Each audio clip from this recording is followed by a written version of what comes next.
Oh man, Merry Christmas once more. I know. I already said that this morning. I told you to spend time with your families. I told you to switch off your screens, honestly. I was planning to do exactly that. I was sitting with a glass of wine, trying not to think about the markets for half a day. But I wouldn't have turned this camera back on unless something serious had come up. I need you to pause your eggnog for a few minutes. Step away from the holiday buzz and take a hard look at the data that just landed on my desk from across the globe. The silver market in China just sent a shockwave warning that can't be dismissed. This isn't a chart guess. This isn't hypothetical. This is a clear mathematical break in the structure of global finance. All right, folks, it's me again. Take a look at this number I'm putting on screen. $80.53. This isn't a mistake or a flashy title to get clicks. It's the real, confirmed market price for physical silver in Shanghai at this moment. More specifically, as the official settlement rate of the Shanghai Futures Exchange, SHFE, front month contract. A2601, which closed at 18,145 yuan per kilogram just before their holiday pause. If I remember, I'll drop the source link in the description. Now compare that to what your brokerage app in the US is showing, $71.80. See the issue? That's a $927 gap per ounce. In the world of professional trading, we don't call this a price spread, we call it a broken market. I know the doubters are watching, I know the trolls are typing. You're just making this up. So let's walk through the math together. Grab your calculator. I'm using SHFE's official numbers and the latest USD to CNY exchange rate of 7.006. Step 1. Take the Shanghai price of 18,145 yuan per kilo. Step 2. Convert to US dollars. That's 18,145 divided by 7.66, which equals $2,589 per kilogram. Step 3. Convert kilos to troy ounces, since there are 32.15 troy ounces in a kilogram. Step 4, divide 2,589.92 by 32.15, and you get approximately $80.55 per ounce. The math is solid. The world's top manufacturing power, the country actually using silver for building EVs and solar panels, is pricing it at $80. Meanwhile, in New York, where bankers swap paper contracts and digital promises, they're pretending the metal is worth 71. Why should banks be worried? Because in a normally functioning market, a price gap like this shouldn't exist. If silver is $9 cheaper in New York, every trading firm, hedge fund, and algorithm should be scooping it up there.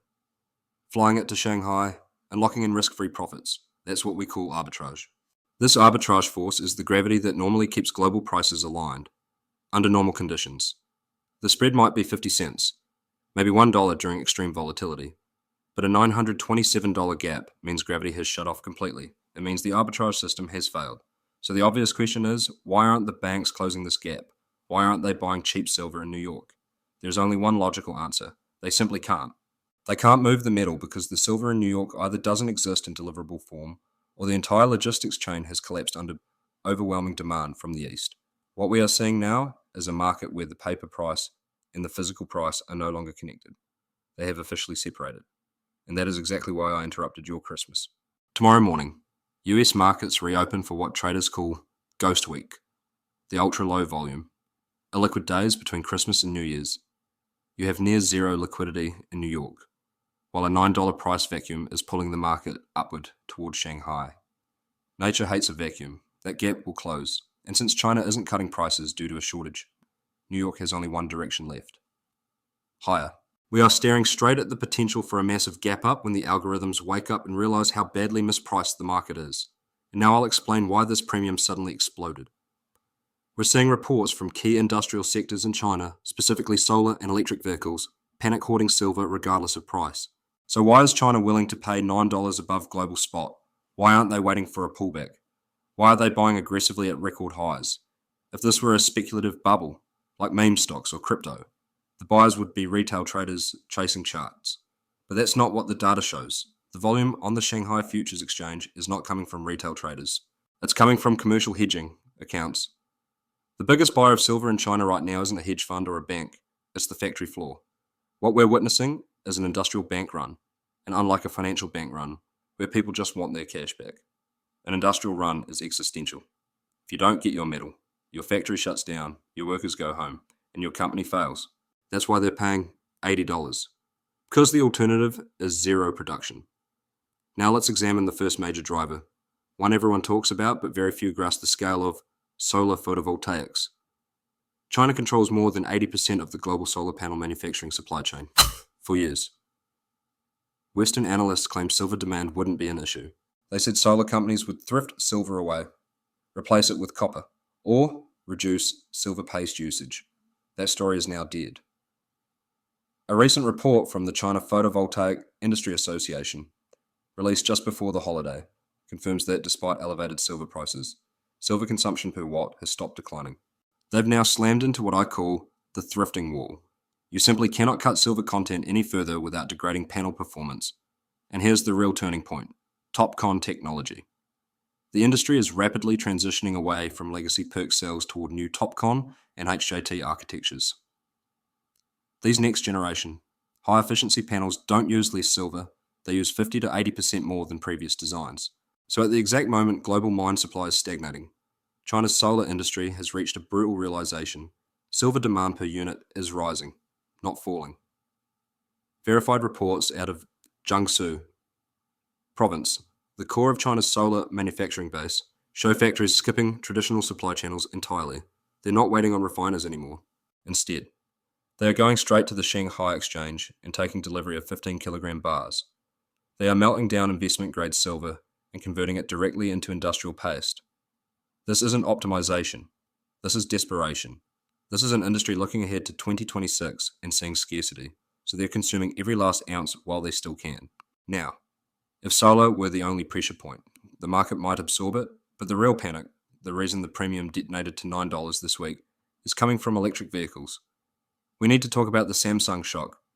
Earlier this week, reports surfaced about the mass production timeline for Samsung's next-generation solid-state batteries.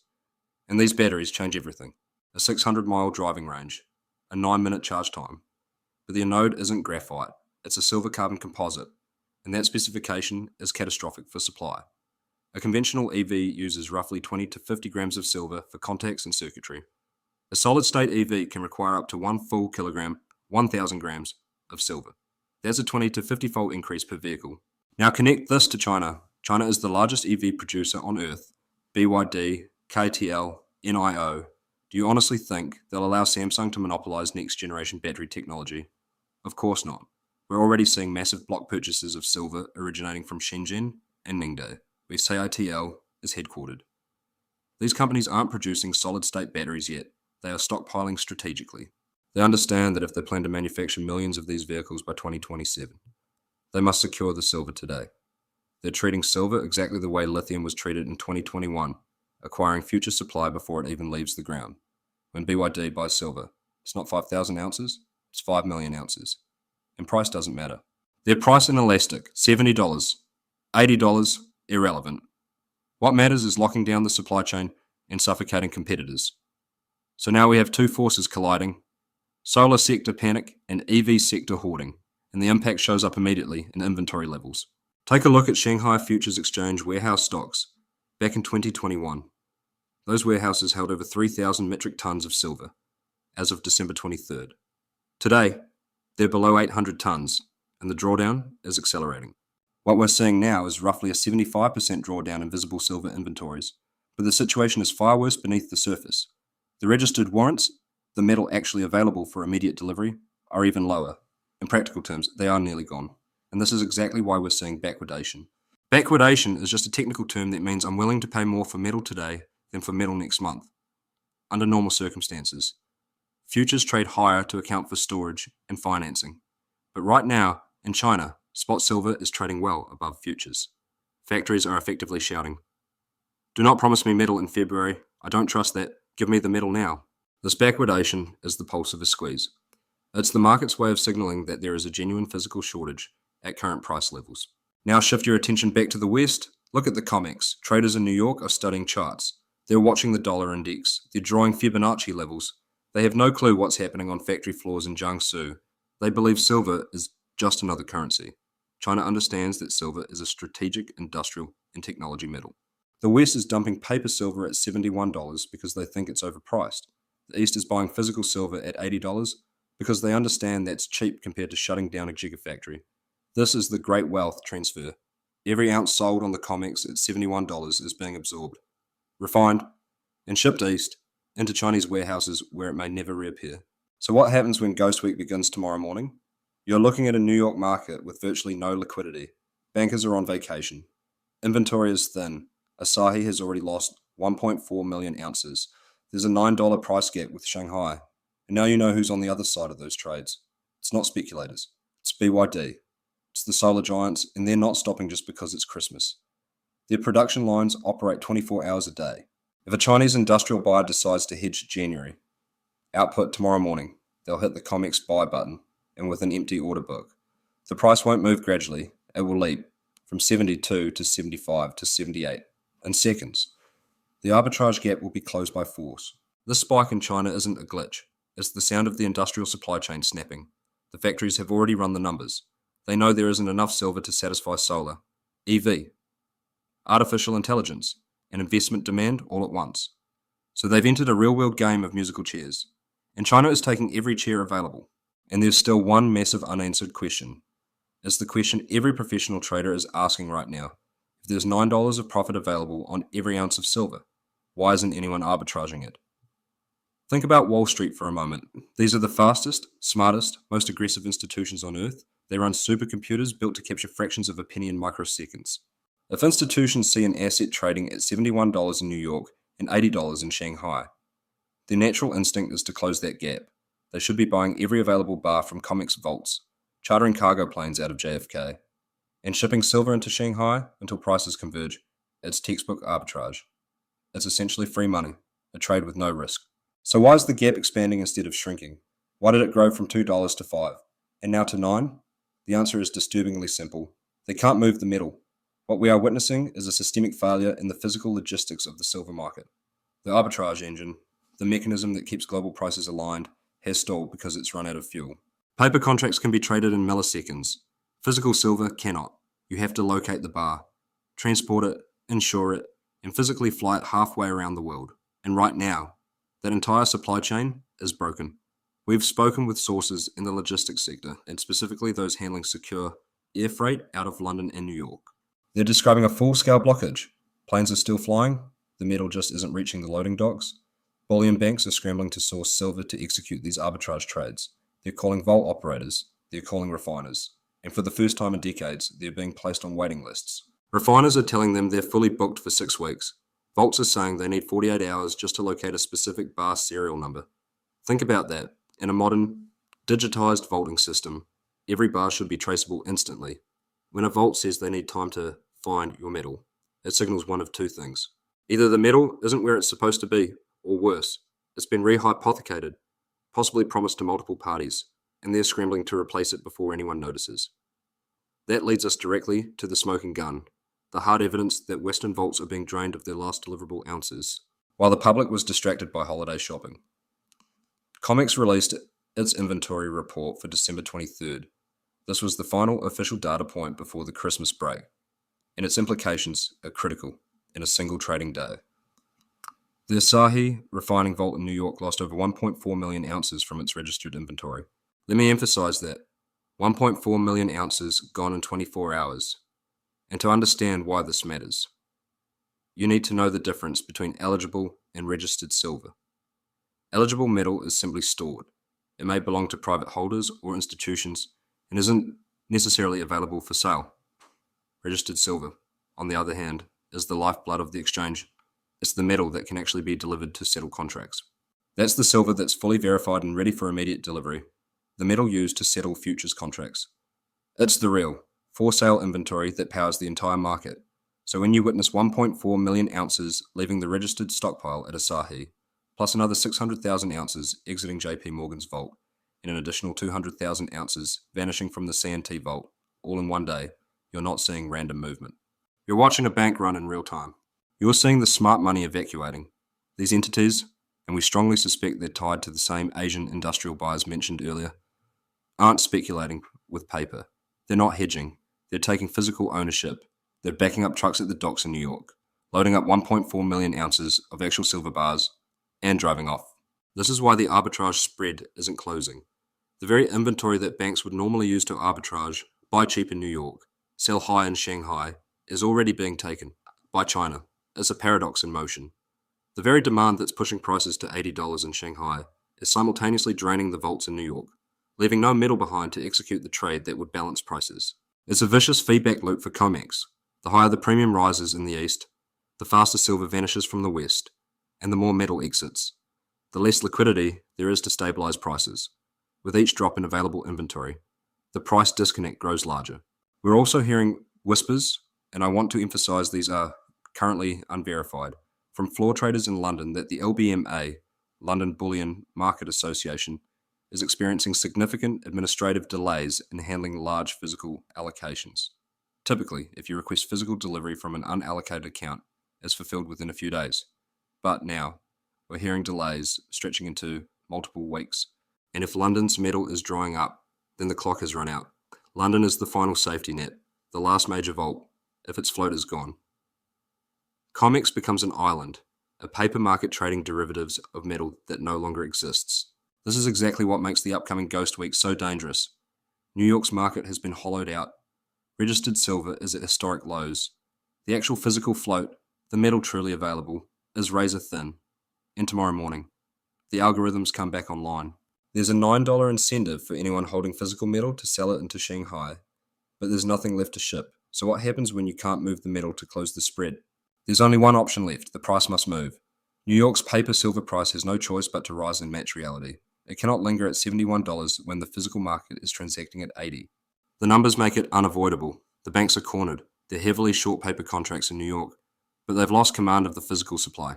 It's like a poker player who pushed all their chips in on a bluff, only to watch the other side reveal a royal flush. That other player is China, and China isn't bluffing. They're taking the chips, they're taking the table, and they're taking the metal. What we're witnessing is the collapse of the paper pricing era for half a century. New York dictated what silver was worth to the world. That authority is gone. Pricing power has shifted, and today it's being set on the loading docks of Shanghai. New York has become nothing more than a lagging indicator. Now we need to focus on tomorrow morning, December 26th. We're about to see a collision between two unstoppable forces: the liquidity vacuum of Ghost Week and the price magnet created by a $9 Shanghai premium.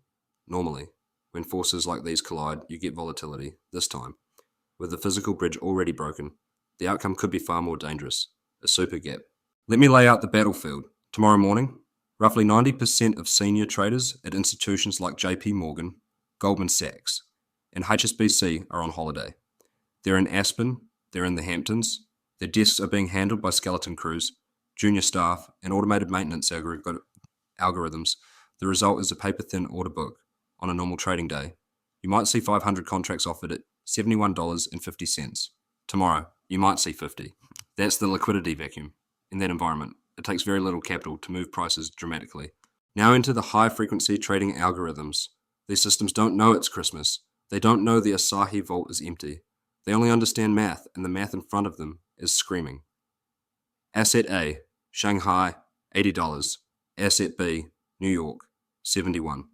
Instruction: buy asset B until the prices converge. Under normal conditions, a human would intervene and say, "Stop, we can't ship the metal." But the humans are skiing. The algorithms are running on autopilot. So when Shanghai opens tomorrow and confirms that $80 price, the New York algorithms will attempt to close the spread the only way they can, by bidding up paper silver. Here's how the squeeze unfolds. Step by step, the trigger: a Chinese industrial hedger, maybe BYD, maybe a solar manufacturer, places a large order to secure supply. The vacuum: that order hits COMEX during Ghost Week. There are no sellers at $71.30, no sellers at $71.40. The slip: the order jumps instantly to $72 just to fill the first contracts. The chase: HFT algorithms detect the breakout. They see the $9 premium, and they pile in. They spot the arbitrage signal and charge straight into the air pocket. All at once, massive buy orders collide with an empty order book. The price doesn't climb step by step, it jumps. Skips 73, skips 74, prints 75 within minutes. This is what traders call an air pocket. Because physical arbitrage is broken, the metal can't be shipped. The only way to close the gap is for the paper price to leap upward until it matches the physical market. But it gets even worse for the banks. We also need to talk about gamma exposure. There are thousands of call options sitting at the 72 and 75 strike prices. The banks sold those calls to speculators. If the price gaps to 75, the banks are instantly underwater. They're losing money, and to protect themselves, Their automated risk systems are forced to delta hedge, meaning they must buy futures. As the price rises, the banks are compelled to buy even more contracts to limit losses, but that additional buying pushes prices higher, which forces them to buy again. It becomes a vicious feedback loop, and it's unfolding in a market with virtually no inventory to absorb the pressure. You might be asking, won't people sell at 75 to take profits? Who exactly? The miners aren't selling, they're holding back supply. China isn't selling, they're hoarding. The vaults are drained, the only potential sellers left are retail traders. But are you really going to sell your silver at 75 when you know it's trading at 80 in China? Of course not. You wait, you hold, you target 80.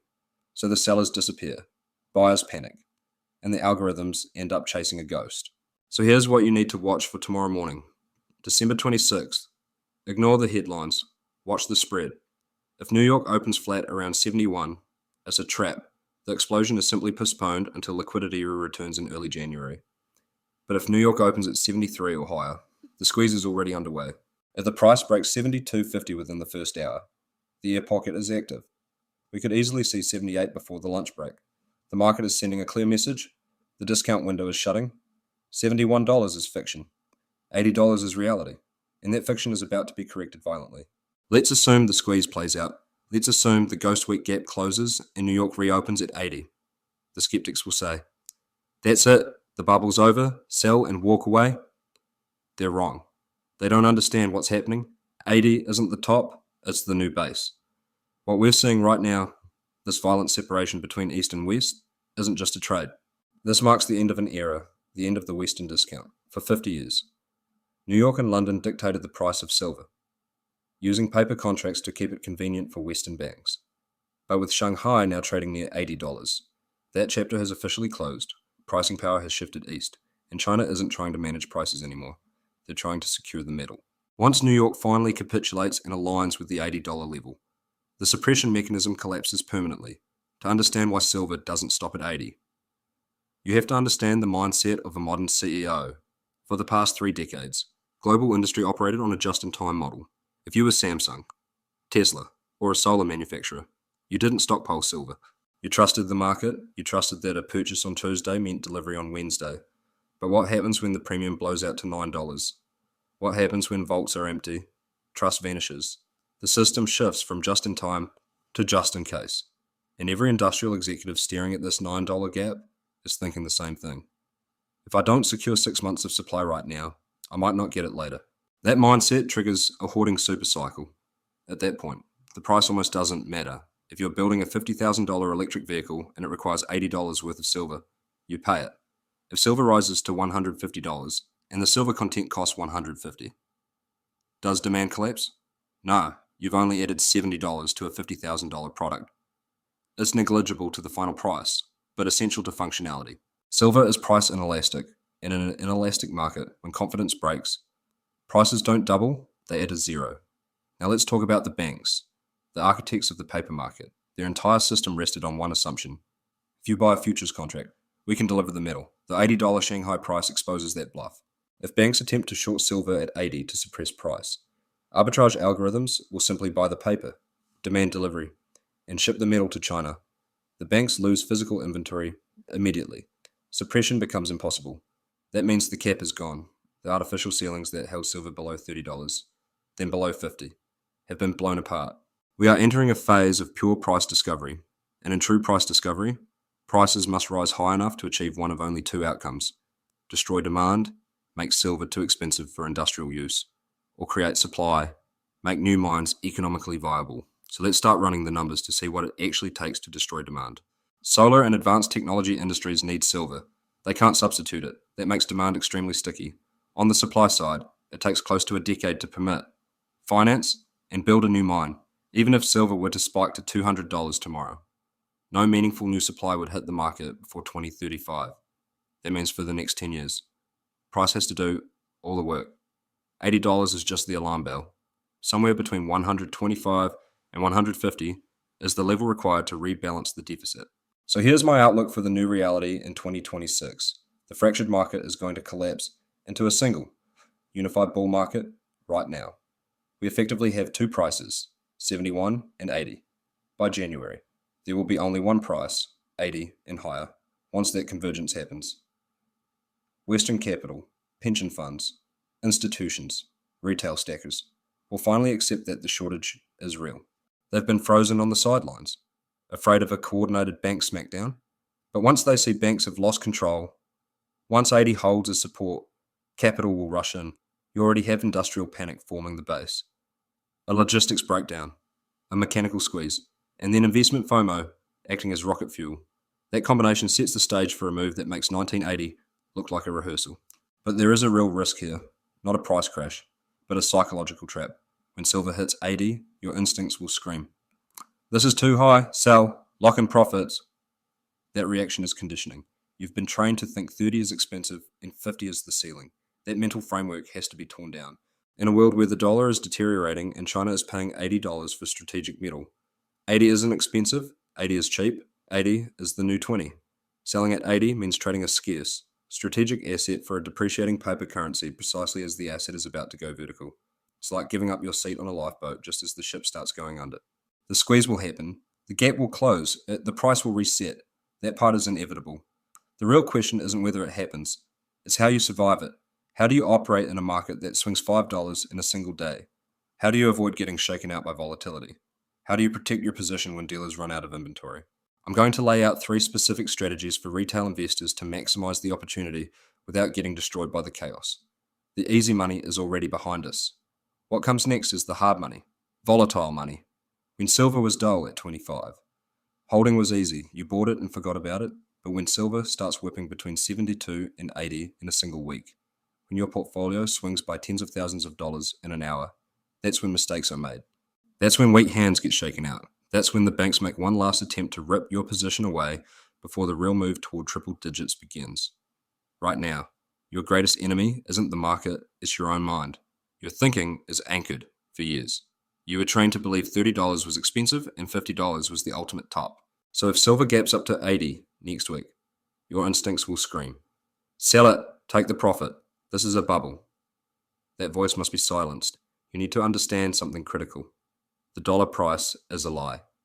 If you sell silver at $80, what do you actually receive? Fiat currency. A currency the Federal Reserve has openly admitted must be debased to keep the debt market alive. You're trading a scarce, strategic metal for a depreciating liability, a currency China itself is actively selling. That's not taking profits. That's abandoning the lifeboat and swimming back toward the Titanic. Stop fixating on the dollar price. Start watching the gold to silver ratio right now. That ratio sits near 60 to 1. Gold trades around $4,200. Silver sits near 71. In every true monetary reset or supply shock in history, that ratio compresses toward 15 to 1. Until silver approaches 1/15 the price of gold, it remains fundamentally undervalued. Do not even think about selling until that ratio starts screaming. $80 is not the signal. Next week, during Ghost Week, volatility will be brutal because liquidity is almost non-existent. We could see a flash crash. You might wake up and see silver down $4 in a single minute after an algorithm dumps futures. The media will panic.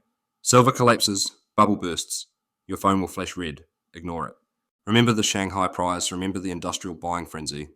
If your screen shows silver at 68, ask yourself one question. Can I actually buy physical silver at that price? Check online dealers, call your local coin shop. I guarantee you, prices won't be dropping. Premiums will rise. Dealers know the physical market is broken. If paper prices collapse, that's a gift. It's the fake price diverging from the real one. Don't let a paper game stop you out of a physical position. If you hold metal, you're immune to flash crashes.